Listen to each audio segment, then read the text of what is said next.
नमस्कार, सलाम, सत श्री अकाल, आदाब दोस्तों, आपका बहुत बहुत स्वागत है।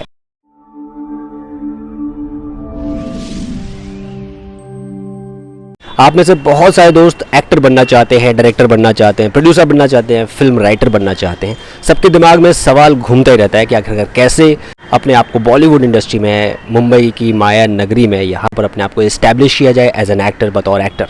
कैसे शुरुआत की जाए, सबसे पहले तो हमें यही समझना होता है। लेकिन मेरे इस चैनल पर जो मैं आपको बताता हूँ वो सारी चीज़ें बहुत ही प्रैक्टिकल करी हुई होती हैं, बहुत ज़्यादा ये सोच समझ कर बताई जाती है कि आखिरकार वाकई में जेन्युइनली आप कैसे एंटर करेंगे, किस तरह से आप बॉलीवुड में एक्टर बनेंगे या बॉलीवुड में राइटर बने या प्रोड्यूसर बने, डायरेक्टर बने, जो भी आपको बनना है। अगर आपको राइटर बनना है तो आप राइटर कैसे बने, किस तरह से आप अपनी राइटिंग की हुई कहानियाँ, अपनी स्टोरीज़ जो आप फिल्मों में लाना चाहते हैं, शॉर्ट फिल्म में लाना चाहते हैं या फिर किसी सीरियल में या फिर किसी एडवर्टाइजमेंट में लाना चाहते हैं, तो कैसे आप किसी को अप्रोच करें। देखिए, सीधा फंडा है। सबसे पहले तो आपको अपनी कहानियाँ, अपने आप को एज अ राइटर अपने आप को इस्टेब्लिश करना होगा, यानी कि आपको अपना एक राइटर का कार्ड बनवाना चाहिए अगर आप राइटिंग रेगुलरली करते रहते हैं। और ये स्क्रीन राइटर एसोसिएशन करके एक संस्था है जो कि मुंबई में अवेलेबल है, स्क्रीन राइटर एसोसिएशन, नोट कर लीजिए। इस स्क्रीन राइटर एसोसिएशन में अपने आप को रजिस्टर कीजिए। उसके लिए कुछ फॉर्मेलिटीज़ होती हैं, ये आपको उसी वेबसाइट पर मिल जाएगा।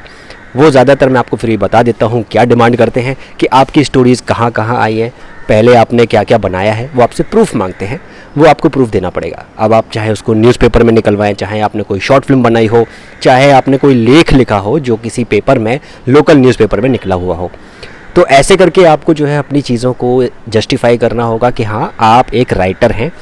उसके बाद आप उसके लिए एक एलिजिबल हो जाते हैं कि आप राइटर हैं।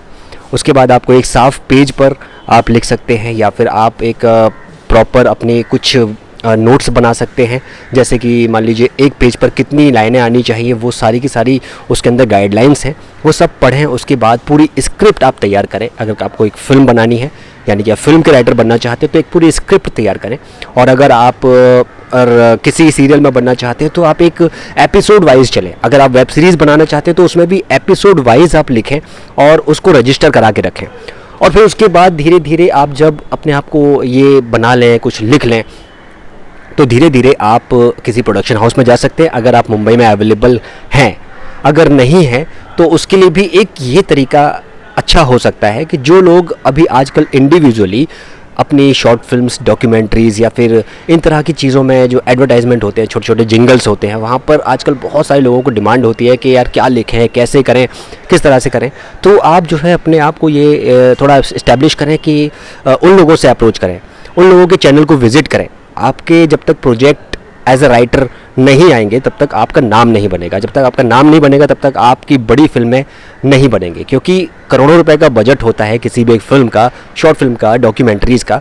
वहाँ पर आप एक नए राइटर के तौर पर जाएंगे तो आपको वहाँ पर लेने में वो हिचकिचाएंगे, सोचेंगे 10 बार कि यार लिया जाए कि नहीं लिया जाए।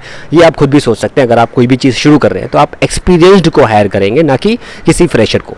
तो ऐसे ही आपके साथ हो सकता है, ऐसे ही ये तरीका है। तो ये सीधा सीधा फंडा है कि अगर आप बॉलीवुड में राइटर बनना चाह रहे हैं, एज अ राइटर अपने आप को इस्टेब्लिश करना चाहते हैं, तो ये सारी की सारी फॉर्मेलिटीज़ आपको करनी ही पड़ेंगी। अपने आप का इंस्टाग्राम पेज बनाइए, अपना फेसबुक पेज बनाइए, अपना चीज़ें ऐसी क्रिएट कीजिए जिससे कि आपकी चीज़ें लोगों तक पहुँचे, आपका एक इस्टेब्लिशमेंट हो एज अ राइटर। कहीं ना कहीं आपकी चीज़ें लोगों तक पहुँच रही हों, लोग आपकी वाहवाही कर रहे हों, लोग आपकी तारीफ़ कर रहे हों, आपकी शायरी, आपकी लेखनी को, चीज़ों को समझ रहे हो। तो इस तरह से अगर आपकी चीज़ें लोगों तक पहुंच रही हैं तो वो ज़्यादा बेहतर हो जाता है। सो मेरे ख्याल से अगर आप इस तरीके से शुरुआत करते हैं तो वो ज़्यादा बेहतर होगा। सो मुझे लगता है कि राइटर के बारे में जो मैंने आपको बताया है वो ज़्यादा कुछ समझ में आ गया होगा। अगर आप इसमें से कुछ भी करना शुरू कर देते हैं तो शायद आपको कुछ ना कुछ बेनिफिट होगा। 100% आपको एक मोटिवेशन मिलेगा। कुछ नहीं होता है तो एटलीस्ट आपके पास अपना खुद का एक चैनल है जहाँ पर आप कुछ क्रिएट कर रहे हैं, सारी चीज़ें कर रहे हैं, वहाँ से भी आप मोनेटाइज करा सकते हैं, सारी चीज़ें कर सकते हैं। आजकल वैसे भी यूट्यूब, फेसबुक, इंस्टाग्राम, इन सब पर ज़्यादा ही प्रचार प्रसार चल रहा है। लोग अपनी चीज़ों को बना रहे हैं, लोगों को भेज रहे हैं, प्रदर्शित कर रहे हैं, और बहुत सारी चीज़ें अपनी खुद ही क्रिएट कर लेते हैं। बड़ी बड़ी फिल्में आजकल बड़े बड़े राइटर्स ही लिख रहे हैं, ये भी सही है, लेकिन वहाँ पर जो राइटर्स हैं, जो एक्चुअल राइटर्स हैं उनके लिए आप कैसे अप्रोच करेंगे, इसकी बातें मैं किसी और वीडियो में करूँगा। बड़े राइटर्स को कैसे अप्रोच करें उसकी बातें मैं बाद में आपके सामने लेकर आऊँगा। सो अभी के लिए विदा चाहूँगा, आने वाले वीडियो में दोबारा मुलाकात होगी। तब तक के लिए जय हिंद, अपना ख्याल रखिए। एक बार सब मिलकर बोलिए हे बॉलीवुड।